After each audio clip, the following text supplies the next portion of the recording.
Hello everyone, welcome back to my beauty blog. তো কালকে আমি জলপাইগুড়ি থেকে কোচবিহারে চলে এসেছি বাবার বাড়িতে। আর আমি এখন আছি আমার বাবার বাড়িতে। আর তোমাদেরকে আজকে আমি দেখাবো যে আমাদের বাড়িটা আর কি কোথায়, কতটা ভিতরে, মানে জঙ্গলের ভিতরে। তোমাদেরকে আমি সেটাই দেখাবো। তো তোমরা ব্লগটা দেখতে থাকো, ঠিক আছে? আর আমাদের বাড়িতে দুটো স্পেশাল জিনিস আছে। আমি ওই স্পেশাল যে দুটো জিনিস আছে মানে তাদেরকে তোমাদের সামনে প্রেজেন্ট করব, তোমরা দেখতে পারবে, ঠিক আছে? তো ব্লগটা কন্টিনিউ করতে থাকো। আর আমি দেখাচ্ছি আমাদের বাড়ির চারপাশটা যে কতটা জঙ্গল, ঠিক আছে? তো এই যে আমাদের বাড়ি এটা। আর আমি বাইরে বেরোচ্ছি তোমাদেরকে দেখাবো বলে, তোমরা ব্লগটা কন্টিনিউ দেখতে থাকো।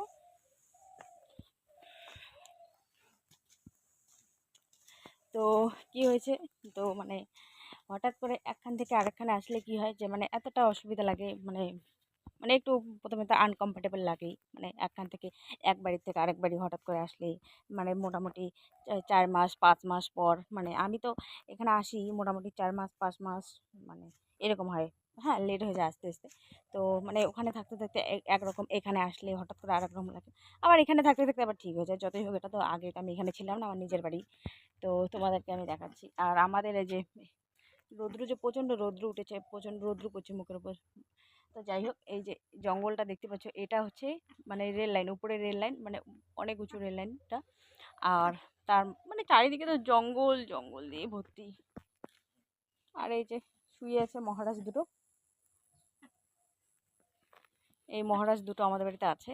তো আর চারিদিকে তো জঙ্গলে ভর্তি। আর আজকে যে এত রৌদ্র উঠেছে, আমি এখন বাজে সকাল সকাল 9টা বাজে এখন। তো আমি এখনও স্নানও করিনি, তো স্নান করবো। আর এইদিকে যে প্রচণ্ড জঙ্গল, আমাকে না আসতেও প্রচণ্ড ভয়ও লাগছে, মানে যোগ বের হয় এত জঙ্গল।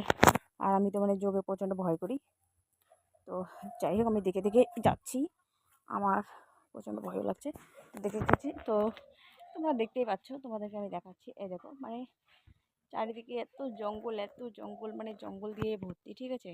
তো এই দিকটা বাগান, আর এত জঙ্গল চারিদিকটা, তো সেটাই আর কি। তো ওই দিকে আর যাবো না, বাইরে বেরোবো না। তো আমাদের এই দিকটাতে, এই পাশটাতে তোমাদেরকে দেখাচ্ছি। আর এই দিকটা দেখো, এইদিকে। আর আমাদের বাড়ির বেরোনোর রাস্তা ওই দিকে থাকলে ওই দিক দিয়ে বেরোতে হয়, ঠিক আছে?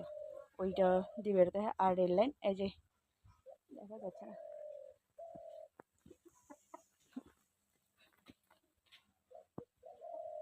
ওই যে ওই দিক দিয়ে থাকলো রেল লাইন দেখা যাচ্ছে। তো এই আর কি। তো তোমাদের সাথে আমি এটা শেয়ার করলাম যে আমি এখানে চলে এসেছি, আর এখানে চারিদিকটা তোমাদেরকে দেখালাম। তো কতটা জঙ্গল, চারিদিকে কতটা জঙ্গল, কতটা জঙ্গলের মধ্যে থাকি, এটাই আর কি। আর এখন তো বর্ষাকাল না, পুরো চারিদিকে জঙ্গলে ভর্তি হয়ে গেছে। বর্ষাকালে, বিশেষ করে বর্ষাকালে বেশি জঙ্গল হয়। মোটামুটি দুর্গাপূজার আগে আগে সব কিছু তো পরিষ্কার হবে, পরিষ্কার সবাই করে সাধারণত। তো এটাই আর কি। তো ব্লগটা ভালো লাগলে লাইক কমেন্ট করবে। আর নেক্সট ভিডিওতে দেখা হচ্ছে।